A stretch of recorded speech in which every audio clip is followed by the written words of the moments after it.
এই যান্ত্রিক যুগে বাইরের কেমিক্যালযুক্ত ড্রিঙ্কস না খেয়ে বাড়িতে যদি খুব সহজেই একটা হেলথ ড্রিঙ্কস খুব সহজেই বানিয়ে নিতে পারেন, তাহলে আর কি বলার আছে বলুন।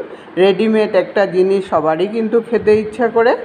এটা বানিয়ে সঙ্গে সঙ্গেই খেতে পারবেন, আবার স্টোর করে রেখেও রেডিমেডভাবে বানাতে পারবেন।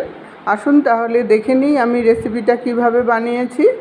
একটা কাঁচা আম নিয়েছি, আর 1 বাটি পুদিনা পাতা নিয়েছি। পুদিনা পাতাগুলো ধুয়েও নিয়েছি, আর আগার দিকের অংশটাকেই নেওয়ার চেষ্টা করবেন, আর পাতাগুলো নেওয়ার চেষ্টা করবেন, তাহলেই রেসিপিটা কিন্তু খুব ভালো হবে। এখন আমটাকে ছুলে নিয়ে ছোট ছোট পিস করে কেটে তারপর মিক্সিতে নিয়ে আর পুদিনা পাতাগুলোও দিয়ে দিলাম সঙ্গে। স্বাদ অনুসারে নুন দিয়ে দিলাম। নুনটা কিন্তু একবারেই দেওয়া হবে, পরে কিন্তু আর মেশাতে লাগবে না। আর 2 চামচ বিট নুন দিয়ে দিলাম। বিট নুনটাও পেটের জন্য খুবই ভালো। আর এটার মধ্যে মিষ্টির জন্য চিনি দিয়ে দিলাম, আর মিষ্টিটা আমের মিষ্টতা অনুযায়ী দিবেন। আমার আমটা কিন্তু টক ছিল, তাই চিনিটা একটু বেশি করেই দিতে লেগেছে। 5 চামচ চিনি দিয়ে দিলাম।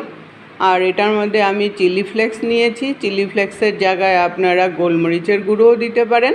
1/2 চামচ চিলি ফ্লেক্স দিয়ে দিলাম। আর 2 চামচ জিরা পাউডার দিয়ে দিলাম। জিরা পাউডারও কিন্তু পেটের জন্য খুবই ভালো। এখন সব কিছু উপকরণ ভালোভাবে পেস্ট করে নেব। একদম জল মেশাবেন না, জল ছাড়া এটাকে পেস্ট করতে হবে। পেস্টটাকে করে নিলেই একদম ড্রিঙ্কস রেডি হয়ে গেল। 1 গ্লাস জলের মধ্যে 1 চামচ 2 চামচ যতটুকুন দরকার হয় টেস্ট অনুযায়ী দিয়ে নেড়ে উপরে একটা আইস দিয়ে দিবেন, আর পুদিনা পাতা দিয়ে সার্ভ করুন। আর বাকিটা যেটা রয়েছে পেস্ট, ওইটাকে আইস ট্রের মধ্যে এইভাবে ভরে নিয়ে আপনারা রেডিমেডভাবেও সার্ভ করতে পারেন।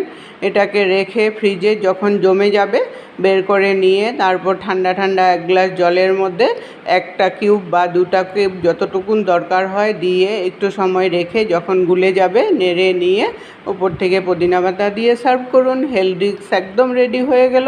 রেসিপিটা আপনাদের কেমন লাগলো বন্ধুরা কমেন্ট করে জানাবেন। ভালো লাগলে লাইক দিয়ে সবার সাথে শেয়ার করে দিবেন।